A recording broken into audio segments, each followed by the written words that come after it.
Alors, il est évident que Urban Comics attendait le bon moment pour publier la mini-série Peacemaker Tries Hard, et la saison 2 de Peacemaker, la série télévisée, permet de le publier, il y a de l'actualité, et du coup on se retrouve avec cet album qui est donc sur le Black Label de DC Comics, et ça nous permet donc de découvrir le Peacemaker, interprété par Kyle Starks, et avec les dessins de Steve Pugh, couleur de Jordi Belair, c'est important parce que c'est quand même un sacré coloriste. Et première remarque, il y a un raccord parfait entre le Peacemaker de la série et le Peacemaker de la BD, puisque les traits sont ceux de l'acteur, c'est exactement la même chose. Et puis surtout aussi l'état d'esprit, hein, si vous aimez la série de James Gunn, bah, vous allez bien aimer cette bande dessinée, parce que l'humour est le même, le personnage est franchement le même, hein, c'est-à-dire un gros lourdeau, pas très futé, qui également est habité par une forme de solitude assez profonde. Il n'y a personne vraiment qui veut l'avoir comme ami, hein, et on essaie de le fuir, y compris Amanda Waller et les autres membres de la Suicide Squad. Enfin, on sent bien quand même que la fréquentation de Christopher, qui est le vrai prénom de Peacemaker, n'est pas la préoccupation maximale de tous ces gens-là. Et donc le type est seul, fondamentalement, même quand il essaie d'avoir des invités chez lui pour le week-end, et qu'il fait une petite fête, bah, personne veut venir. Et le Peacemaker va se retrouver embarqué dans une histoire à peu près invraisemblable. Il va d'abord intervenir dans une de ses missions de routine quotidienne et sauver un chien qui ressemble à Batman.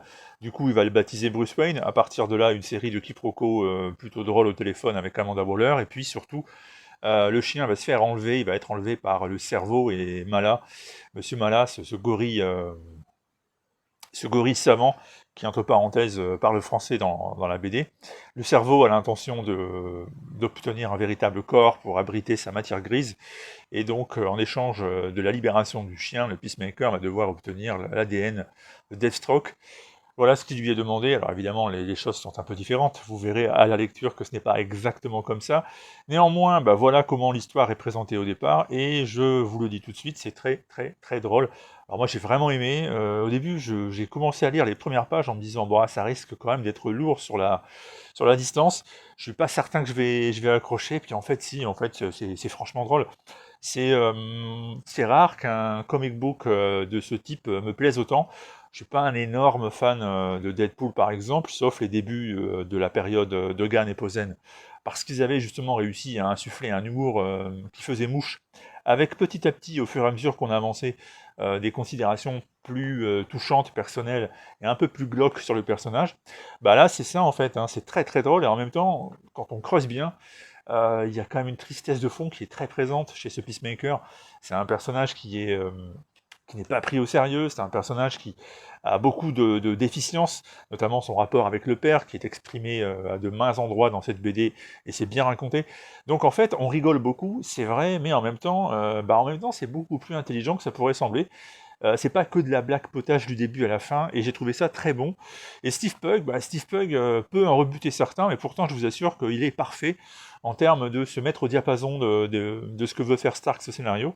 J'ai trouvé que c'était vraiment du très bon, avec des personnages succulents, hein, et truculents, comme Red Bee par exemple. Red Bee, alors son pouvoir, c'est tout simplement qu'il a une abeille domestique qu'il a dressée, et qui est prête à prêter main forte et à l'aider dans les missions les plus dangereuses, sachant que les abeilles sont des êtres très intelligents et qui sont prêts à se sacrifier, puisque vous savez qu'une fois qu'elle a piqué, elle meurt, et donc l'abeille domestique Red Bee ne peut pas intervenir n'importe quand, n'importe comment. C'est vraiment le sacrifice ultime.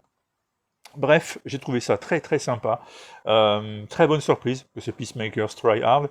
Je vous le recommande. Si vous avez l'occasion de jeter un œil, faites-le. Lisez un peu, ne restez pas seulement scotché sur les pages. Et vous verrez, à mon avis, si vous êtes sensible à de l'humour un peu déjanté, vous allez forcément apprécier. C'est donc une sacrée bonne surprise, vraiment. Des trucs comme ça, aussi barrés, j'en redemande. Allez, à très vite et bon week-end.